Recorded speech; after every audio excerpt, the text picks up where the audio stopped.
नमस्कार विद्यार्थी मित्रांनो, माझ्या YouTube चॅनलमध्ये मी तुमचं सहर्ष स्वागत करीत आहे. तर तुमच्यासाठी एका महत्त्वपूर्ण विषयावरती व्हिडिओ घेऊन आलो आहे. तो म्हणजे नागपूर महानगरपालिकामध्ये जी पदभरती आलेली आहे. ओके, ते पदपरीक्षेची 74 प्रदान करीत आहे. तर याचा फॉर्म कसा भरायचा याची तुम्हाला मी ऑलरेडी माहिती दिलेली आहे. तर डॉक्युमेंट कोणकोणते अपलोड करायचे त्याची तुम्हाला माहिती सांगणार आहे. तर बघा, हे अर्ज तुम्हाला बघितलं तर परवापासून सुरू झाले. परवाच्या दिवशी मी एक व्हिडिओ टाकला होता. आता तुम्हाला काय करायला लागेल की या पदांसाठी लक्षात घ्या. हे जे पद आहेत, कनिष्ठ लिपिक आहे, त्याच्यानंतर कर सहाय्यक आहे, त्याच्यानंतर लेखापाल आहे. तर या पदांसाठी कसा फॉर्म भरायचा तेही सांगितलेलं आहे आणि कोणते डॉक्युमेंट लागणार आहेत. ओके, त्याची तुम्हाला माहिती देत आहे. आता बघा, मी हे फॉर्म जर भरून घेतलेला आहे.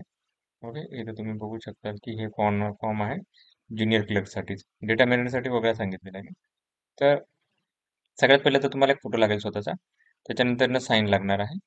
त्याच्यानंतर 10वीची मार्कशीट लागेल. ओके, मार्कशीट अपलोड करायची आहे. त्याच्यामध्ये तुम्हाला हे तुमच्या ह्याच्यासाठी असतं, काय म्हणतात ते, तुमची डेट ऑफ बर्थ प्रूव्ह करण्यासाठी सर्टिफिकेट वगैरे, किंवा 10वीची सर्टिफिकेट देऊन द्या. डेट ऑफ बर्थसाठी खाली वेगळं मागितलं असेल तर हां, डेट ऑफ बर्थसाठी वेगळं मागितलं. त्याच्यानंतर डिग्री असेल तुमची, तर डिग्रीचं तुम्हाला सर्टिफिकेट अपलोड करायला लागेल.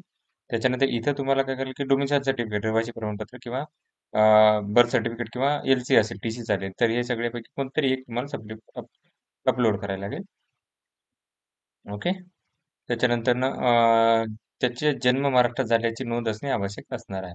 त्याच्यानंतर ID प्रूफ तुम्हाला अपलोड करायला लागेल. त्याचे कोणतेही करा, जे तुम्ही आधार कार्ड असेल, पॅन कार्ड असेल, जे काही अपलोड केलं असेल पहिल्यांदा तुम्ही ते अपलोड करायचं आहे, टाकलेली माहिती. मराठीचे टायपिंग सर्टिफिकेट अपलोड करायचं आहे. इंग्लिशचे टायपिंग सर्टिफिकेट अपलोड करायचं आहे. आणि अदर रिलेव्हंट डॉक्युमेंटमध्ये जर तुमच्याकडे काय असेल तर ते अपलोड करायचं आहे. त्याच्यानंतर इथं पेमेंट बाकीच्या गोष्टी तुम्ही काय करायच्या इथे चालू करू शकता. हे सगळं tick S S S S करायचं आहे आणि रिव्ह्यू करून काय करायचं, सबमिट करून पेमेंट करायचं आहे. तर ही माहिती होती. तर अशाच महत्त्वपूर्ण माहितीसाठी चॅनलला सबस्क्राईब. धन्यवाद.